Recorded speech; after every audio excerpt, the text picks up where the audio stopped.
Şimdi Türkiye'de akut lösemi tedavisinin adeta anayasası sayılan bir metni, Türk Hematoloji Derneği'nin 2011 tarihli kılavuzunu masaya yatırıyoruz.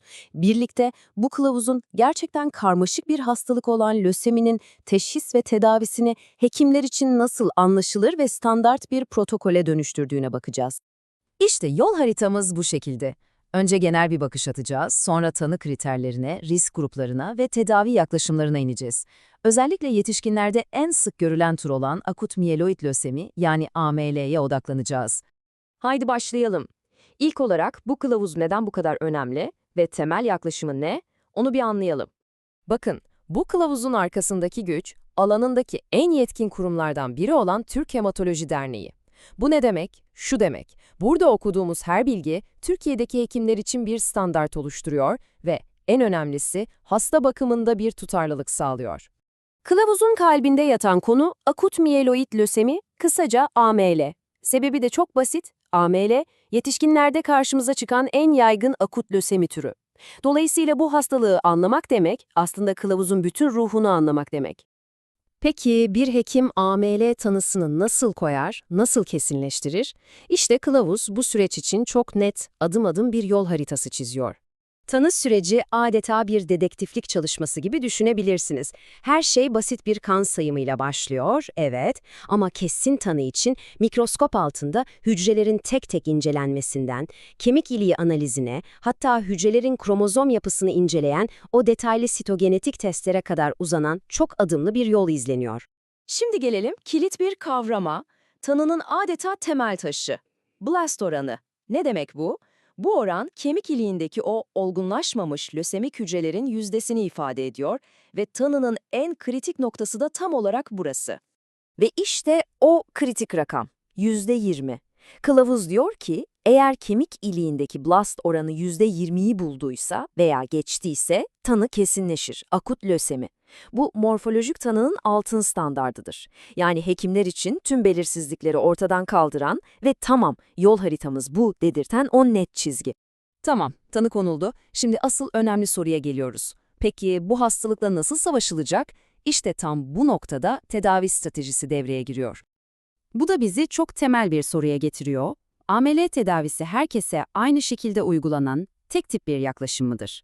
Kılavuzun cevabı çok net. Hayır, tedavi standart değil, tamamen kişiye özeldir. İşte bu tablo işin ne kadar incelikli olduğunu gözler önüne seriyor. Hastalar lösemi hücrelerinin genetik yapısına, yani sitogenetik bulgularına göre iyi, orta ve kötü olmak üzere 3 ana risk grubuna ayrılıyor. Mesela iyi risk grubunda INV16 gibi daha olumlu seyreden kromozom değişiklikleri varken, kötü risk grubundaysa durum çok daha karmaşık, birden fazla genetik anomali işin içinde. Unutmayın, bu sitogenetik risk profili, bir hastanın alacağı tedavinin ne kadar yoğun olacağını ve türünü belirleyen tek ve en önemli faktör. Yani tedavi tamamen bu sınıflandırmaya göre kişiselleştiriliyor. Peki bu risk grupları tedavi planını pratikte nasıl şekillendiriyor? Kılavuz burada özellikle hastanın yaşını da dikkate alarak çok net protokoller sunuyor. 60 yaşın altındaki hastalar için standart başlangıç tedavisi 3+7 olarak bilinen bir kemoterapi rejimi. Bu isim de aslında spesifik ilaçların kaç gün boyunca uygulandığını gösteriyor. Bu tedavinin ilk ve en yoğun aşaması. İlk yoğun tedaviden sonra, yani hastalık kontrol altına alınıp remisyon sağlandıktan sonra tedavi yine o risk grubuna göre şekilleniyor. Mesela iyi risk grubundaki hastalar için HIDAC denen yüksek doz kemoterapi devam ederken, kötü risk grubundaki hastalar için en etkili seçenek genellikle sağlıklı bir vericiden kök hücre nakli, yani allojeneik kök hücre nakli oluyor. Yaş, tedavi felsefesini gerçekten de tamamen değiştiriyor. Gördüğünüz gibi 60 yaş altı hastalarda amaç yoğun bir tedaviyle hastalığı tamamen yok etmek, yani küratif bir yaklaşım sergilemek. Ama 60 yaş üstü hastalarda ise amaç hastanın genel sağlık durumunu, yaşam kalitesini gözeten, daha az yoğun veya sadece destekleyici tedavilerle hassas bir denge kurmak.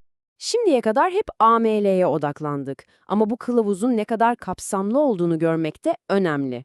Bu belge sadece AML ile sınırlı değil, APL ve ALL gibi diğer akut lösemiler üzerine de çok detaylı bölümler içeriyor.